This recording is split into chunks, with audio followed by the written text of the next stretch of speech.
ओम शांति। आज हम 29 सितंबर 2025 की मुरली के सार पर बात करने वाले हैं। इसका टाइटल है ज्ञान का तीसरा नेत्र और यथार्थ सेवा। देखिए, ये सिर्फ कुछ जानकारी नहीं है, बल्कि ये एक ऐसा नजरिया है जो दुनिया को देखने का हमारा तरीका ही बदल सकता है। तो चलिए, इसके जो मुख्य बिंदु हैं उन्हें एक एक करके समझते हैं।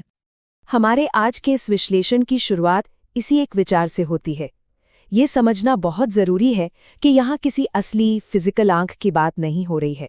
नहीं, ये उस गहरी आध्यात्मिक समझ के बारे में है जो हमें सीधे सीधे परमात्मा से मिलती है। ये वो दृष्टि है जो हमें समय के पार देखने की ताकत देती है, यानी दुनिया की शुरुआत, बीच और अंत सब कुछ एक ही नज़र में समझने की काबिलियत। तो चलिए देखते हैं आज हम क्या क्या कवर करेंगे। सबसे पहले हम ज्ञान के तीसरे नेत्र के रहस्य को खोलेंगे। फिर हम आत्मा की पूज्य से पुजारी बनने की जो कहानी है उसे जानेंगे। इसके बाद हम वापस पावन बनने की युक्ति खोजेंगे।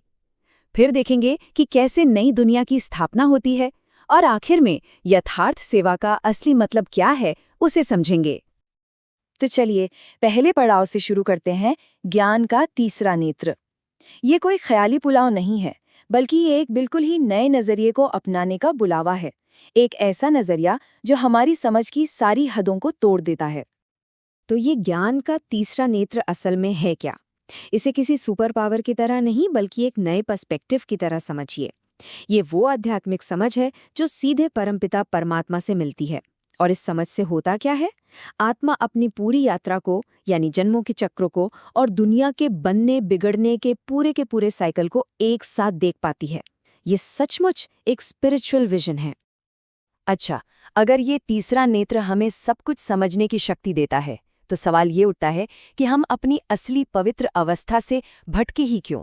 और यही हमें हमारे दूसरे पॉइंट पर लाता है, पूज्य से पुजारी तक का सफर। ये आत्मा के आध्यात्मिक पतन के चक्र को दिखाता है। यहाँ दो अवस्थाओं के बीच का गहरा फर्क साफ दिखता है। एक तरफ है पूज्य अवस्था, यानी जब आत्मा अपनी सबसे पवित्र प्योर स्टेट में होती है, देवता स्वरूप में, और स्वर्ग यानी सतयुग में रहती है। और दूसरी तरफ है पुजारी अवस्था, जब आत्मा गिरकर एक साधारण मनुष्य बन जाती है और कलयुग में उन्हीं देवताओं की पूजा करती है जो वो कभी खुद हुआ करती थी। ये आत्मा की गिरावट की पूरी कहानी है संक्षेप में। तो ये गिरावट आती कैसे है? मुरली के हिसाब से ये 84 जन्मों के एक बहुत लंबे चक्र की वजह से होता है। हर जन्म के साथ आत्मा की पवित्रता धीरे धीरे कम होती जाती है, और सबसे बड़ी विडंबना तो ये है कि आखिर में आत्मा उन्हीं देवी देवताओं की पूजा करने लगती है जो वो अपने स्वर्ण युग में कभी खुद थी। तो क्या इस गिरावट के चक्र को तोड़ा जा सकता है? क्या पुजारी से वापस पूज्य बनना मुमकिन है? हमारा तीसरा सेक्शन इसी का हल देता है, पावन बनने की युक्ति। और इस रास्ते को कहा गया है याद का मार्ग। और ये प्रक्रिया कमाल की सिंपल बताई गई है। इसकी शुरुआत होती है सेल्फ अवेयरनेस से। खुद को ये शरीर नहीं, बल्कि एक अमर आत्मा समझो। जब ये समझ पक्की हो जाए तो दूसरा कदम है सिर्फ एक परमपिता परमात्मा को याद करना। इसका सीधा नतीजा क्या होता है? जन्मों जन्मों के जो बुरे कर्म हैं वो खत्म हो जाते हैं, और आखिर में आत्मा फिर से पवित्र होकर मुक्ति के काबिल बन जाती है। और पता है, इस तरीके की सबसे बड़ी खासियत इसकी सादगी है। ये भक्ति मार्ग के मुश्किल रीति रिवाजों, जप तप और तीर्थ यात्राओं से एकदम अलग है। यहाँ जोर बाहरी क्रियाओं पर नहीं है, बल्कि मन की अंदरूनी स्थिति पर है कि आप अंदर से किसे याद कर रहे हैं। इस पूरी विधि का सार, इसका एसेंस बस इस एक शक्तिशाली निर्देश में है, मामेकम याद करो। यानी अपनी चेतना को, अपने ध्यान को बाकी सब चीजों से हटाकर सिर्फ और सिर्फ एक परमात्मा में लगाओ। यही इस पूरे रास्ते का आधार है, और यही मंजिल भी। अच्छा, जब बहुत सारी आत्माएं इस याद के मार्ग पर चलती हैं, तो इसका कलेक्टिव रिजल्ट क्या होता है? यहीं से कहानी में एक बहुत बड़ा नाटकीय मोड़ आता है। हमारा चौथा खंड, नई दुनिया की स्थापना, जो विनाश और सृजन की एक साथ होने वाली प्रक्रिया है। यहाँ एक बहुत बड़े बदलाव की बात की गई है। नई पवित्र दुनिया यानी स्वर्ग की स्थापना तभी हो सकती है जब ये पुरानी अपवित्र दुनिया खत्म हो।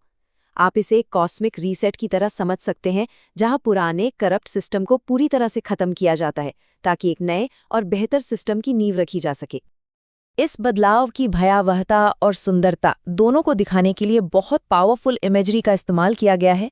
मुरली कहती है कि विनाश की खून की नदियों के बाद ही नई दुनिया में शांति और खुशहाली की दूध की नदियां बहेंगी। ये विनाश और नवनिर्माण के बीच के गहरे कॉन्ट्रास्ट को दिखाता है। और इस नई दुनिया की एक खास तस्वीर भी दी गई है। मुरली के अनुसार इसकी शुरुआती आबादी बहुत कम, लगभग 9 लाख होगी। ये आंकड़ा दिखाता है कि नई शुरुआत कितनी चुनिंदा और पवित्र आत्माओं के साथ होगी, जो उस स्वर्ण युग की नींव रखेंगी। तो इस सारे ज्ञान को समझने के बाद हमारी ड्यूटी क्या है? हमें करना क्या है? यही हमें अपने आखिरी और सबसे जरूरी खंड पर लाता है, यथार्थ सेवा का भाव, जो इस ज्ञान का प्रैक्टिकल रूप है और एक अंतिम वरदान की तरह पेश किया गया है। यहाँ इस ज्ञान को जीवन में उतारने के लिए 3 मुख्य सूत्र दिए गए हैं। पहला, ये मानकर चलो कि इस पुरानी दुनिया का अंत निश्चित है, इसलिए इससे मानसिक रूप से डिटैच हो जाओ। दूसरा, अपना लक्ष्य साफ रखो। निर्वाण धाम जाना है तो पूरी तरह से पावन बनना ही पड़ेगा। और तीसरा, अगर सबसे ऊंचा पद पाना है तो इस विश्व चक्र के पूरे नाटक को शुरू से लेकर अंत तक समझना ही होगा। तो फिर यथार्थ सेवा है क्या? वरदान के मुताबिक ये सिर्फ कोई बाहरी काम नहीं है। ये अपने मन से, अपने पवित्र विचारों से, अपनी शुभकामनाओं से हर आत्मा को दिव्यता का अनुभव कराने की क्रिया है। ये तपस्या और सेवा का एक बहुत ही सुंदर कॉम्बिनेशन है, जहां आपका आंतरिक मौन ही सबसे बड़ी सेवा बन जाता है। और इस आंतरिक सेवा को करने के लिए एक प्रैक्टिकल नारा भी दिया गया है। नम्रता और धैर्यता का गुण धारण करो तो क्रोधाग्नि भी शांत हो जाएगी। देखिए, क्रोध जो सबसे बड़ी अशुद्धियों में से एक है, उसे शांत करने का ये कितना सरल लेकिन गहरा उपाय है। और अंत में एक ऐसा विचारोत्तेजक संकेत जो हमें सोचने पर मजबूर करता है। योग यानी परमात्मा से हमारा कनेक्शन एक ज्वालामुखी कैसे बन सकता है, जो न सिर्फ हमारी बल्कि पूरी प्रकृति की अशुद्धियों को जलाकर राख कर दे। ये एक बहुत ही पावरफुल मेटाफर है जिस पर हम सभी को सोचना है। ओम शांति।